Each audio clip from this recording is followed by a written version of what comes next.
scram! You have no business to be here.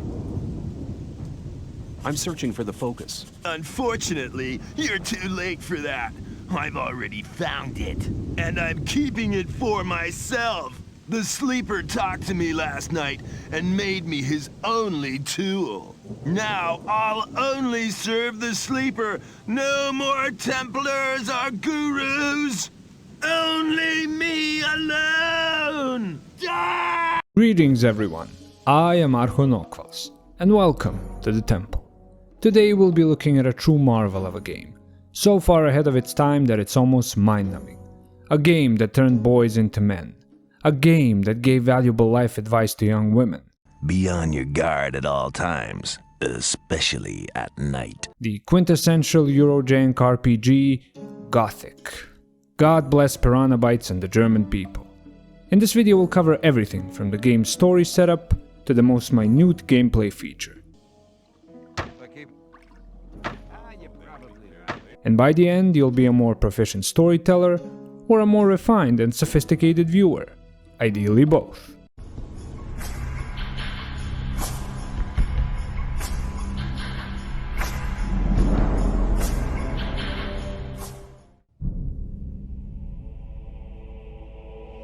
The Kingdom of Myrtana, united by King Rhobar II.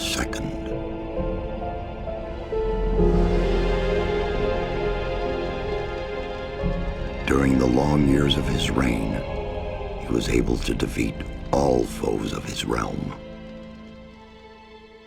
All except one. King Rhobar and his armies have finally met their match. The orchish horde is winning the war, and the king has learned a valuable lesson on where not to position his archers.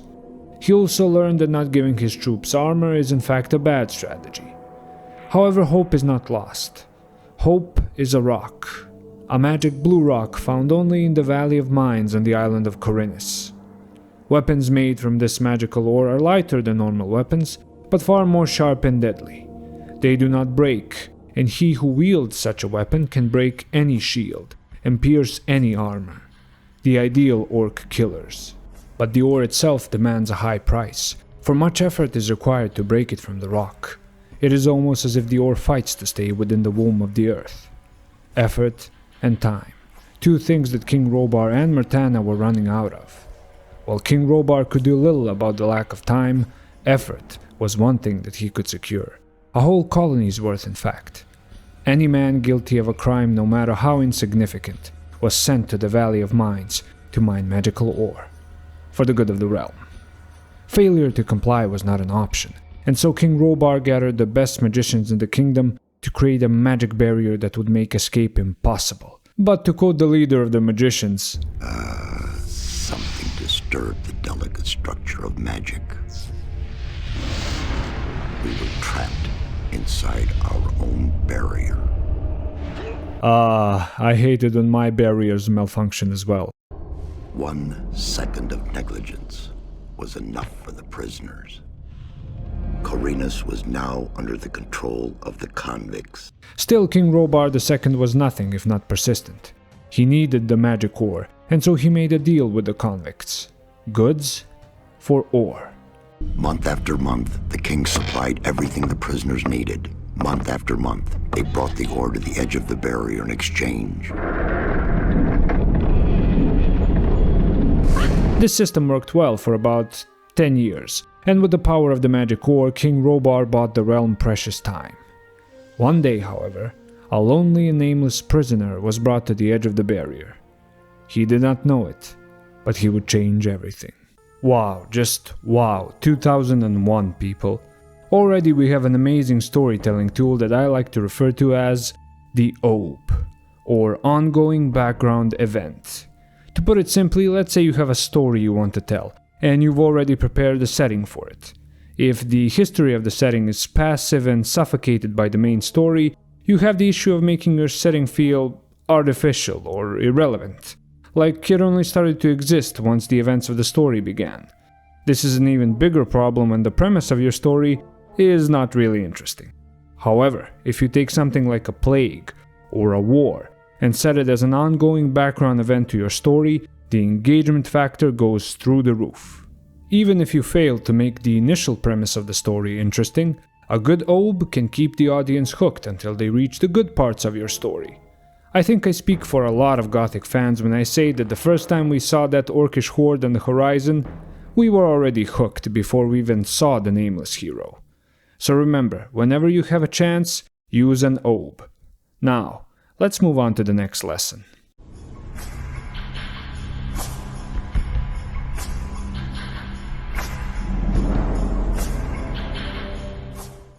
Moments before you, the nameless hero, are thrown inside the barrier, a magician of fire interrupts your sentencing.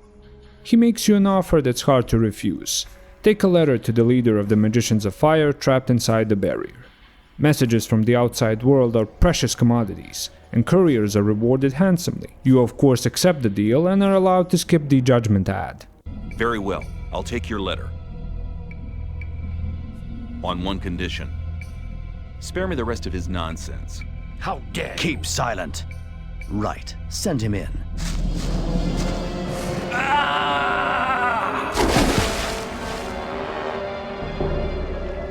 And then you receive a common colony greeting, which is slightly less violent than the one we use in the Balkans. Welcome to the colony. However, before the welcoming ceremony gets out of hand, you are saved by a man called Diego. He tells you that there are 3 camps in the colony: the old camp, the sect camp, and the new camp. Diego is the leader of the Shadows, a caste from the old camp. They're one of the 2 factions that help keep order and recruit newcomers. That's right, Diego saved you because that's his job, and because you might be a potential asset to his community. Pragmatism is the name of the game in the colony. Still, Diego does warn you to keep your mouth shut about the letter you were given. This is a prison colony after all, and plenty of convicts will cut your throat to get something so valuable. Despite the fact that the guard who punched you, Bullet, is a guard from the old camp, Diego still claims that it is the best faction for you to join.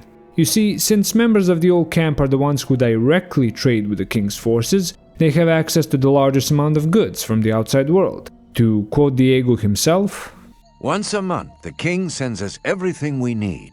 We've got the old guy in our grip, you understand? He sends us wine, bread, meat, weapons, everything. You can also get some of it. All you have to do is join Gomez's people." a tempting proposal. He tells you to go to the old camp and talk to a man named Thoris, after which he leaves and you are free to do whatever you please. After braving the dangers of the colony, you come upon a group of hunters belonging to the new camp. Apart from some general hunting tips, they tell you of a man named Mordrag who is also in the old camp. Like you, he is a courier, except he works for the water mages who reside in the new camp. Eventually you get a chance to speak to Mordrag, and from him you learn the new camp's perspective on the colony. Tell me more about the new camp. It's the camp where you have the most freedom within the colony. We don't have any ore barons or gurus bossing us around. We have our own mine, but the ore that is produced there isn't given to the damn king. So what is it used for? Our magicians are working on a plan to break out of here. All the ore is collected for this plan. While Gomez and his people are lazing around, we drudge for freedom. That's what's going on.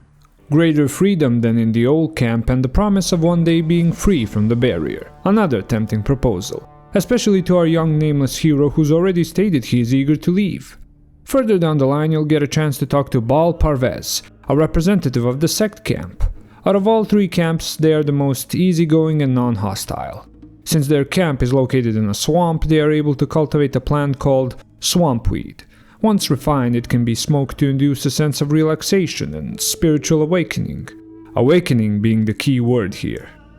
Members of the sect camp worship a mysterious entity called the Sleeper, who is supposed to one day awaken and lead them out of the colony. In the meantime, however, they are content to trade swampweed for goods from the outside world with the other camps. Not the nameless hero's first choice, but a less hostile faction in the colony may not be such a bad idea. In any case, another different perspective. So, that makes for 3 different faction perspectives, each telling us something about the world from their own point of view. It is natural and completely up to the player to discover. There's no huge wall of text popping up on the screen telling you about the state of the world, or an NPC telling you to look around, look around. Everything is natural and flows exactly like it would in real life. Verisimilitude. So remember, no matter how good the world you created is, if you fail to present it in a natural and fluent way, you're in a big risk of losing the audience to exposition dumps.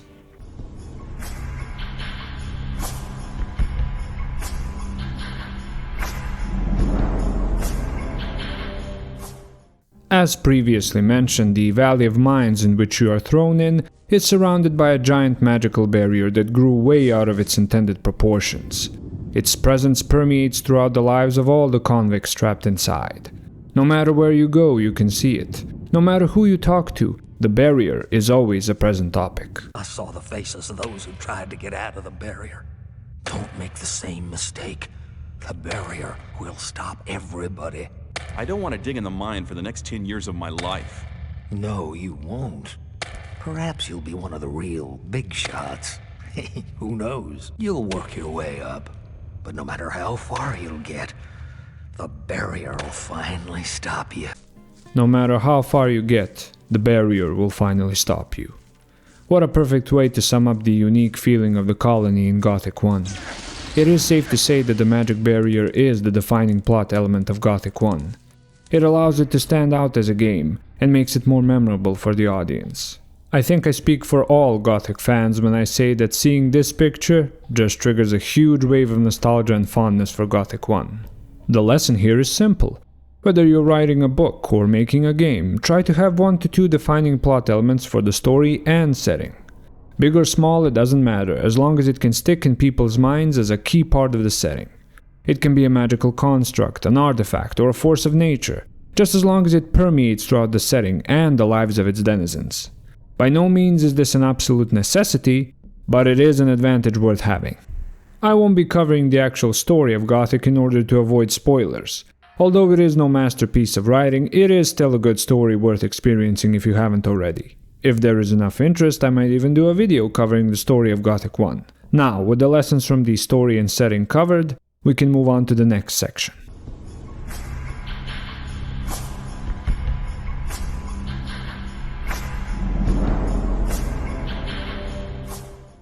Without a doubt, the team at Piranha Bytes nailed the story setup and the setting.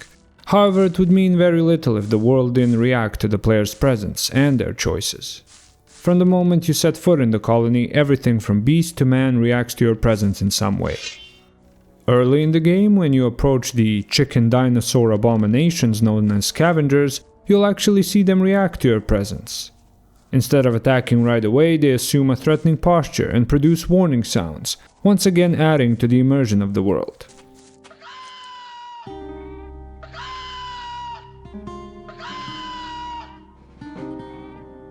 Thinking of going all Witcher 3 and NPC houses? Well, too bad, you came to the wrong hut, fool. In Gothic, NPCs will react appropriately when they see some stranger barging into their home.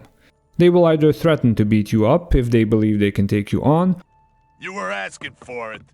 or if you're too strong for them, they'll call the guards to kick you out. Scarce, or I'll call the guards. Make yourself scarce, or I'll call the guards. Guards, come here! But NPC reactivity doesn't stop there. The guards at the old camp are in charge of keeping the peace. But sometimes keeping the peace costs 10 magic ore, and by sometimes, I mean every day. Oh sure, you can refuse, believing yourself to be the one whom the Emperor saw in his dreams. However, the diggers, who now have to pay your share, will quickly remind you of your place in this camp. Hang on. I hear you've spoken to Bloodwind. Why? What do you want? It was real cool of you to refuse to pay him protection money. It means we're all gonna have to pay your share as well. I'll make sure you remember next time he asks you. Oh, I love the old camp. Reminds me of my old homeland. So what lessons can we take away from Gothic's Reactive World?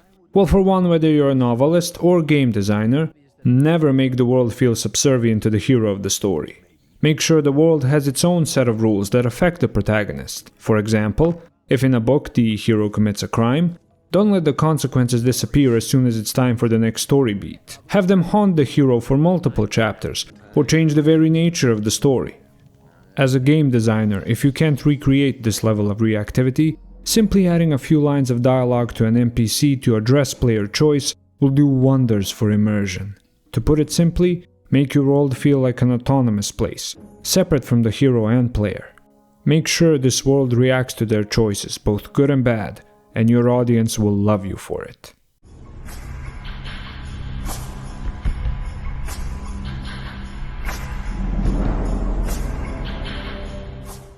Alright, since I am the hero, the chosen one, time for me to take out some goblins.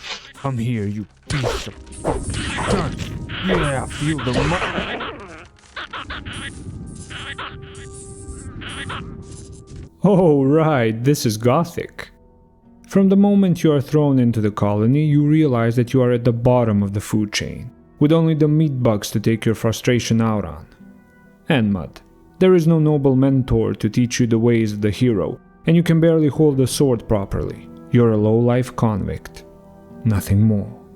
And that is glorious. Every skill improvement you get, every task you complete, every shred of respect you gain in this god-forsaken colony feels much more impactful due to this fact.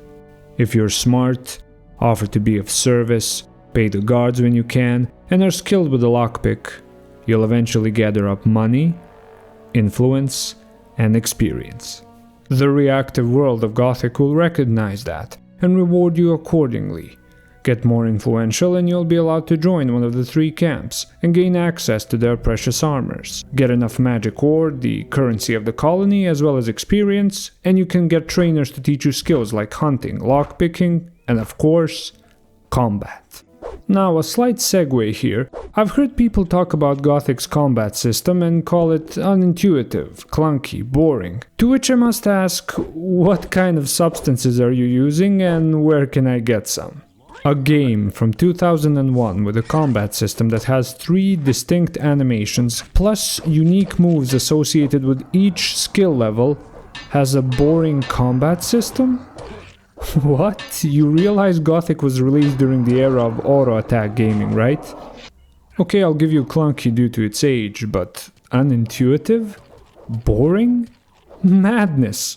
There is a great video by the YouTuber Natty that really demonstrates what I'm talking about, so please go check it out after the video. As far as I'm concerned, Gothic 1 and 2 have one of the best combat systems in RPGs ever. Period. Honestly, it's still good enough to give even some modern games a run for their money. Sure, it takes a little bit to get used to it, similar to real life, but once you get used to it, it is glorious. The timing of your attacks, your positioning, everything matters, and it is simply impossible to not be engaged.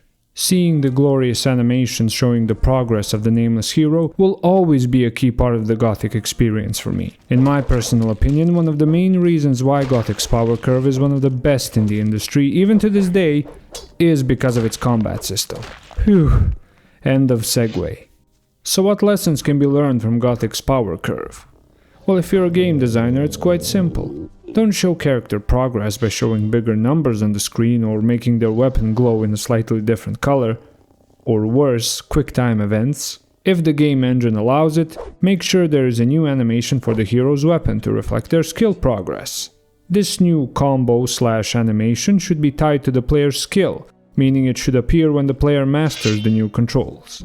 Ideally, have an NPC explain what the player character will be learning for top-tier immersion. As for the rise in status and influence, you don't have to kick the player while they're down like Gothic does sometimes, but make sure there are NPC reactions to both the hero's low and high status. Ideally, access to faction armor and quests they couldn't experience otherwise would be the cherry on the cake. Remember, the player will appreciate power all the more if they know what it feels like not to have it. As for novelists, screenwriters and the like, you are thankfully not limited by game engines or budget.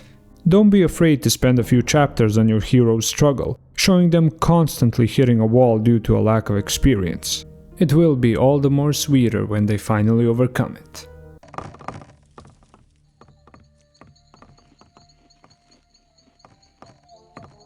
For Gomez, who have we here? Ain't you the guy I baptized earlier? What do you want? You come back for more? I've come to stuff your big mouth for you. Ha! Well, come here and give it a try, sonny.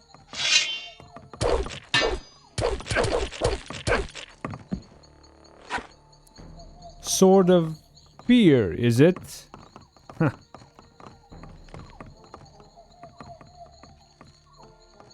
Welcome to the colony. Don't give them 10 powers or skills that they will barely use throughout the story. Give them a single new skill and take the time to really show how useful it is. Ideally against obstacles they failed to overcome before. If the hero finally overcomes a huge challenge like, say, joining a faction, revel in it, and in so doing, allow your audience to do so as well. For Gomez, you've made the right choice. You'll enjoy being a guard. Hey, you've made it pretty far, considering you ain't been here long. Joining us was the best choice you ever made. You're one of us now. Well done. The guards need men like you. You've worked your way up pretty fast. Well done, man. To put it simply, restraint is a virtue. Allow the audience to experience a lack of power before they obtain it.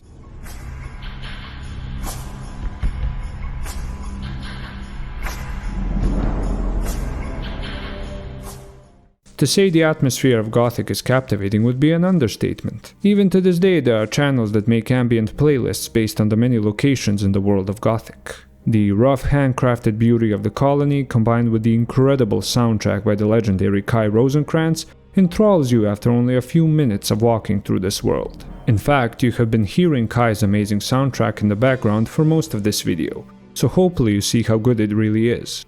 I think the formula for the Gothic look can be summed up as Central European-inspired architecture and landscapes combined with a pinch of darkness and a little bit of the occult.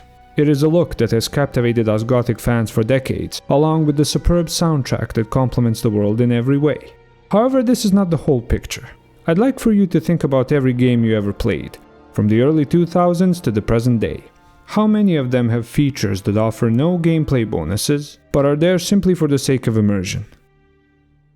Still not sure what I'm getting at? Allow me to show you then.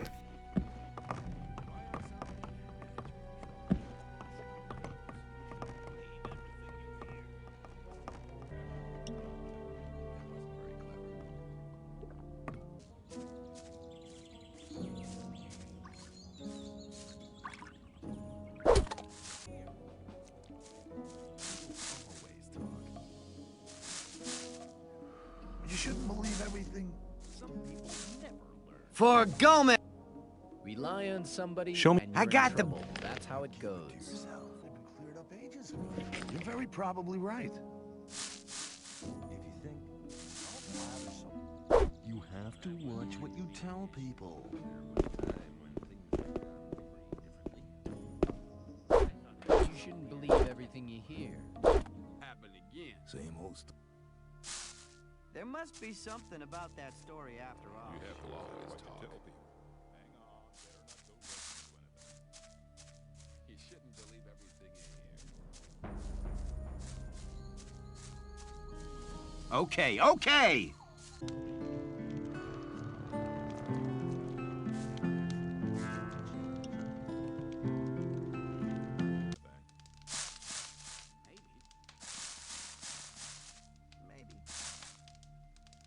For Gomez!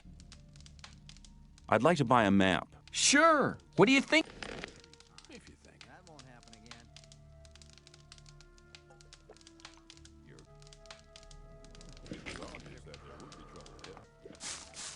That won't happen again. That's real.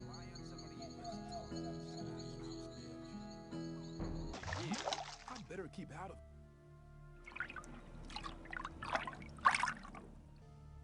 Rely on somebody, you're in trouble. That's People all have gone very differently. You're not allowed to talk to us. Issues, though. I wouldn't like to be in his shoes, though. I doubt that's ever cleared ages ago. Probably right. Some people maybe. Hang on. Must be some story. That was a simulation of a daily routine for a guard in the old camp in a game from 2001. Apart from a slight XP boost when smoking swampweed, there are no gameplay benefits to these animations. They exist mostly for the sake of immersion. To be fair, there are games that offer bonuses for resting and cooking, but again it is more for stats than immersion. Even later Piranha Bytes games started putting rewards for eating a certain amount of food, for example. However, I'm not aware of many games that just have quote-unquote useless animations that are there just for immersion. If you know of games that have these kind of immersive elements, please tell me about them in the comments below. So what lessons can we take from this?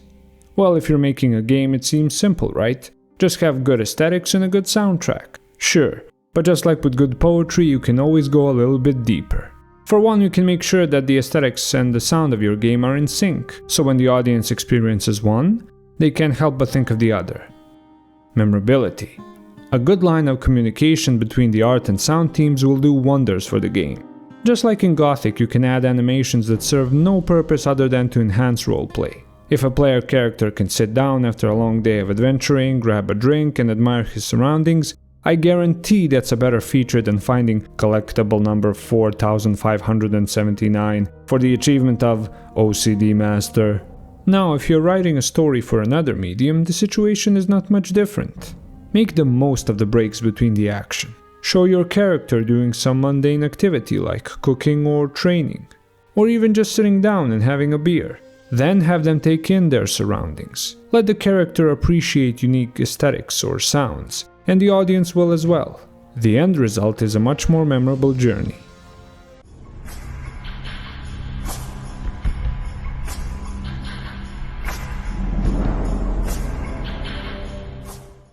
It is hard to be objective, especially for a game that you've been playing for over 20 years. My first RPG, my first dive into the fantastical. I owe this game so much. But this series is called Lessons from Gaming, and lessons can be found in both success and failure. Just like every other game, Gothic has its failures. For one, the immense amount of roleplay options we have at the beginning of the game really begins to dry up by the end. The reactivity of the world that we have experienced in the beginning is pushed aside so that the story can move forward and reach its conclusion. For example, which faction you choose to join really doesn't have that much of an impact in the latter half of the game compared to the beginning. The allies you gather from all three camps during the course of the game are memorable and fun to interact with. However, you don't really get a chance to explore their backstories or take on unique quests to help them achieve some personal goals. The only exception is when they ask you to help them set up a secret meeting in the later parts of the game. Unfortunately, you never get to see this meeting. Now, before I get piled on by Gothic veterans, I am fully aware they help you out during the Focus Stone quest, and that some, like Lester, have personal goals. However, this is still very surface level character exploration, and a lot more could have been done. Speaking of more that could have been done, I'd like to mention the Gothic lore itself. While it is absolutely fascinating and even to this day holds up with some unique elements, there is just not enough of it in my opinion. There are books scattered throughout the colony that give glimpses into the greater world, but not enough to satisfy someone eager to learn more about the setting. As mentioned, the Orcish War serves as a fantastic ongoing background event for the first game. However, apart from a few NPC comments, we rarely get more than "it's going badly." Generally speaking, there is almost no information on the current state of the surrounding lands outside the colony. There is an interaction with a gladiator called Kurgo, where he will offer you a beer in exchange for some info on the outside world, considering you just arrived. However, you, the nameless hero, for some reason give him this really lame "oh, I don't know man, I was like in a hole or something" answer. A moment of wasted potential if you ask me. Now, I'm aware that a lot of these issues are due to time constraints, engine limitations, and the fact that gaming was still in its infancy in the early 2000s. However, I think we're now at a point in time where you can overcome such obstacles if you're a game designer. If your game offers a breadth of interesting roleplay options and mechanics in the beginning, at least ensure that the drop-in choices by the end of the game is minimal. Now, if you're a storyteller for other mediums, you have even less reason to make these mistakes. If your book or TV series has a lot of interesting themes and questions, don't abandon them all for the sake of a quick and cheap resolution. These next lessons apply to both game designers and storytellers for other mediums. Have supporting characters in your story/game? Great, devote some time and love to them through their own personal goals. Ideally, there should be a problem that the main character can help them solve. The reward being further backstory revelations or some awesome callback scene later in the story/game. Finally, if you're going to create a unique and interesting setting, make sure there is enough lore for your audience to contemplate and debate about. Debates about the lore and story are the lifeblood of a franchise. If you're going to leave something out, please do your best to make sure that a mission sparks even greater interest in your setting. Don't make the omission just an annoyance for your fans.